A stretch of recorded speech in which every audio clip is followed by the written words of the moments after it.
अस्सलाम वालेकुम everyone, hope you all are doing good. अल्हम्दुलिल्लाह जी, न्यू डे न्यू रेसिपी के साथ आज हम अपने किचन में बनाने जा रहे हैं पेशावर की स्पेशल डिश जिसको चरसी कढ़ाई कहते हैं। ये सिर्फ टमाटरों में बनती है और इसमें कोई मसाला जात नमक के अलावा ऐड नहीं होते हैं। तो रेसिपी को स्टार्ट करने से पहले मेरे चैनल को लाइक शेयर सब्सक्राइब करना मत भूलिए। बेल आइकन के बटन को लाजमी प्रेस करें ताकि मेरी आने वाली सब वीडियो सबसे पहले आपको शो हो। रेसिपी को स्टार्ट करते हैं। ये जी रेसिपी के इंग्रेडिएंट्स को शेयर कर रही हूँ। चिकन लिया है, 1 केजी चिकन है जिसमें थाई और लेग पीसेस का इस्तेमाल किया है। इसको अच्छे से वॉश करने के बाद इसको पानी से निकाल दिया है। 3 अदद मेरे पास टमाटर हैं और रेसिपी की जो टेक्निक है उसका ख्याल ये रखा जाए कि अगर आपके पास 1 किलो चिकन है तो उसमें 3 पाव जितना टमाटर जाएगा। तो टमाटर मेरे पास थोड़ा इसलिए है क्योंकि कुछ टमाटर का जो है मेरे पास पेस्ट मौजूद है वो इसमें ऐड करूँगी, वो यहाँ पर कैप्चर करना मैं भूल गई।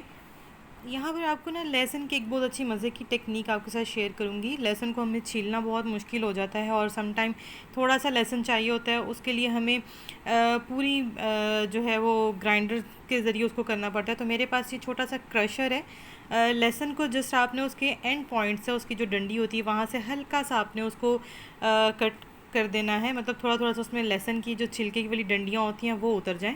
आप इसे यहाँ से मैश करेंगे, जब रगड़ेंगे इसको तो ये बिल्कुल पेस्ट की फॉर्म में यहाँ से आपको जो है लहसुन मिलेगा। तो मुझे तो ये बहुत अच्छा लगा है, यूज़फुल है मेरे लिए। अगर सेपरेटली सिर्फ थोड़ा सा ही लहसुन अदरक चाहिए हो तो उसके लिए ये चीज़ बहुत अच्छी है, बहुत आसानी रहती है इसमें। तो आप भी इस तरह से ट्राई कर सकते हैं। मुझे जितना लहसुन चाहिए मैंने सारा इसमें क्रश कर लिया है।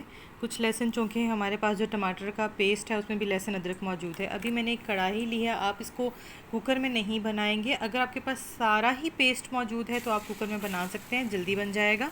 वरना इसको आप अगर टमाटरों का एक जायका देना चाहते हैं इसके अंदर, जिस तरह से साबुत खड़े टमाटरों का होता है, तो आप इसको ऐसे बनाएं, ज़्यादा बेहतर है। ठीक है, इसमें हम नमक डालेंगे और ऑयल की मिकदार जो है हमारी 2 हंडिया के बराबर होगी। मतलब 1 हंडिया में जितना ऑयल आता है उससे डबल हमने ऑयल डालना है। वो हम इसमें से सेपरेट कर सकते हैं किसी भी पॉइंट पर, चाहे पकाने के बाद करें या चाहे पकाने से पहले कर लीजिए। इसमें हमने इसको अच्छे से फ्राई करना है कि इसका कलर चेंज हो जाए। ठीक है, गोल्डन कलर में जब ये ट्रांसफ़र हो जाएगा तो हम इसमें अपने बाकी के इंग्रेडिएंट्स को भी ऐड करेंगे।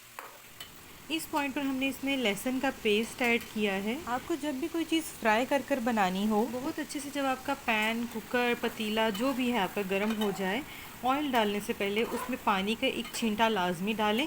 जब पानी सारा ड्राई हो जाए फिर ऑयल डालिए और फिर आपको जो भी चीज़ डालनी है। इस तरह ये चीज़ें आपकी जो मटेरियल होगा वो चिपकता नहीं है। आप जानते हैं कि चिकन वगैरह जैसे ही हम पैन में डालते हैं फ़ौरन से ये चिपक जाता है। तो इसको चिपकने से बचाने के लिए ज़रूरी है कि आप उसको अच्छे से हीट अप करें। पानी का एक छींटा जिसको कहते हैं वो लगाएं ताकि मुकम्मल तौर पर जो है उसकी हीट एक लेवल की हो जाए। और फिर ऑयल डालिए और फिर अपने चिकन को डालिए या जो भी आप इसमें बनाते हैं, डायरेक्ट फ्राई करते हैं। यहाँ पर चिकन हमारा ब्राउन हो चुका है और अब हम टमाटर इसमें ऐड करेंगे। टमाटरों की मैं लेयर्स जो है वो चिकन के ऊपर रख कर नहीं लगा रही, साइड पर लगा रही हूँ।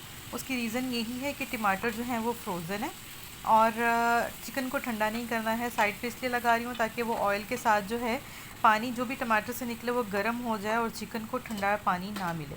ठीक है, इसको हमने 15 मिनट के लिए ढक दिया है। 15 मिनट के बाद देखेंगे क्योंकि ये फ्रोज़न टमाटर है तो 15 मिनट में ही ये मुकम्मल तौर पे सॉफ़्ट हो जाएंगे। इन पर एफ़र्ट नहीं करनी पड़ेगी किसी किस्म की।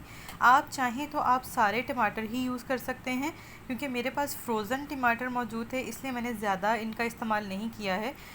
इनको मिक्स करने के बाद मैं इसमें जो टमाटर और लहसुन अदरक का पेस्ट ऐड करूँगी, क्योंकि वो भी मेरा सिर्फ टमाटरों का ही पेस्ट है जिसमें लहसुन अदरक की एक मखसूस मिकदार ऐड की जाती है।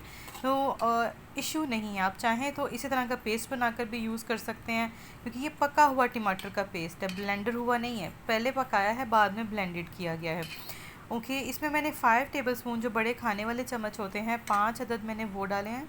इससे मेरा जितनी मिकदार का टमाटर चाहिए थे 1 किलो में 3 पाव टमाटर चाहिए थे, मेरे 1 किलो में 3 पाव मुकम्मल हो गए हैं। ठीक है, अभी इनको हम अच्छे से भून लेंगे, फ्राई कर लेंगे ताकि जो अभी टमाटरों में पानी है वो भी ख़त्म हो जाए। आग बहुत हल्की नहीं रखनी है और बहुत तेज़ नहीं रखनी है,